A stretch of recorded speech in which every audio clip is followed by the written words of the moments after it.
ಹಸುಗಳು ಹೋಗ್ಬಿಟ್ಟು ನಾಯಿಗಳು ಬಂದಿರೋದ್ರಿಂದಲೇ ನಮಗೆ ದೊಡ್ಡ ದೊಡ್ಡ ರೋಗಗಳು ಬರುತ್ತೆ ಅಂತ ನಾನು ಇಲ್ಲಿ ಹೇಳೋದಕ್ಕೆ ಇಷ್ಟಪಡ್ತೀನಿ. ನಾಯಿ ಸಾಕೋಬೇಕು.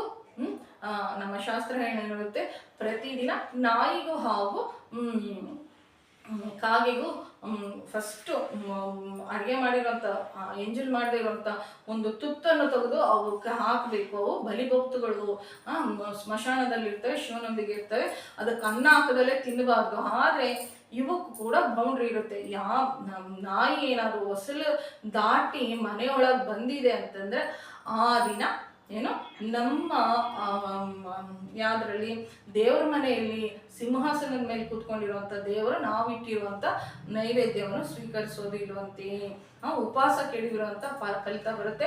ನಾವೇನಾದರೂ ಸ್ನಾನ ಮಾಡಿಕೊಂಡು ನಾಯಿ ಮುಟ್ಟಿದ್ದೀವಿ ಅಂತಂತ ಮುಟ್ಟಿ ಯಾವುದಾದ್ರೂ ಪೂಜೆ ಮಾಡಿದ್ದೀವಿ ಅಂದರೆ ಕೋಟಿ ಕೋಟಿ ಜನ್ಮದಿಂದ ಬಂದಿರುವಂಥ ಪುಣ್ಯ ಎಲ್ಲ ಹೋಗ್ಬಿಡುತ್ತೆ. ಹಾಗಂತ ಅದನ್ನು ಕೀಳಾಗಿ ನೋಡಬೇಡ್ರಿ ಅಂತ ಅಲ್ಲ, ಯಾವುದಕ್ಕಾದ್ರೂ ಒಂದು ಬೌಂಡ್ರಿ ಇರುತ್ತೆ, ಆಯಿತಾ.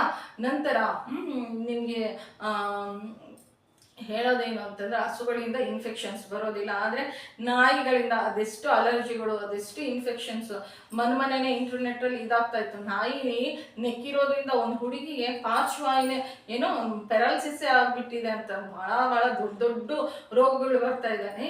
ಈ ಸಾಮಾನ್ಯವಾಗಿರುವಂಥ ಜನರು ಸಿನಿಮಾದವ್ರನ್ನ ನೋಡಿಬಿಟ್ಟು ಆ ನಾಯಿಗಳನ್ನ ಪಕ್ಕದಲ್ಲಿ ಮಲಗಿಸ್ಕೊಳ್ಳೋ ಅಂಥದ್ದು. ನಾಯಿ ಏನಾದರೂ ಮನೆಯಲ್ಲಿ ತಿರುಗಿದೆ ಅಂತಂದ್ರೆ ಅಲ್ಲಿ ಆರ್ಥಿಕವಾಗಿ ಬಡತನ ಬರುತ್ತೆ. ಅದೆಷ್ಟು ಸಿರಿವಂತವಾಗಿರುವಂಥ ಕುಟುಂಬಗಳನ್ನು ನಾವು ನಮ್ಮ ಕಣ್ಣಾರ ನೋಡಿದ್ದೀವಿ ನಮ್ಮ ಜೀವನದಲ್ಲಿ. ನಾಯಿ ಹೊರಗಡೆ ಇದ್ರೆ ಓಕೆ, ಒಳಗಡೆ ಬಂದಿದೆ ಅಂತಂದ್ರೆ ಅದೆಷ್ಟೇ ಸಿರಿವಂತರಾಗಿದ್ರು ಲಕ್ಷ್ಮೀ ದೇವಿ ಹೋಗ್ಬಿಡ್ತಾಳೆ. ಅದರ ಕೂದಲೇನಾದರೂ ನಮ್ಮ ಅಡಿಗೆಯಲ್ಲ ಪೂಜಾ ರೂಮಲ್ಲಿ ಅದು ಬಿದ್ದಿದೆ ಅಂತಂದ್ರೆ ಅದಕ್ಕಿಂತ ಪಾಪ ಮತ್ತೊಂದು ಇಲ್ಲ. ಇದನ್ನ ನಾವು ಸ್ವಂತವಾಗಿ ನಮ್ಮ ಜೀವನದಲ್ಲಿ ಅನುಭವಿಸಿದ್ದೀವಿ.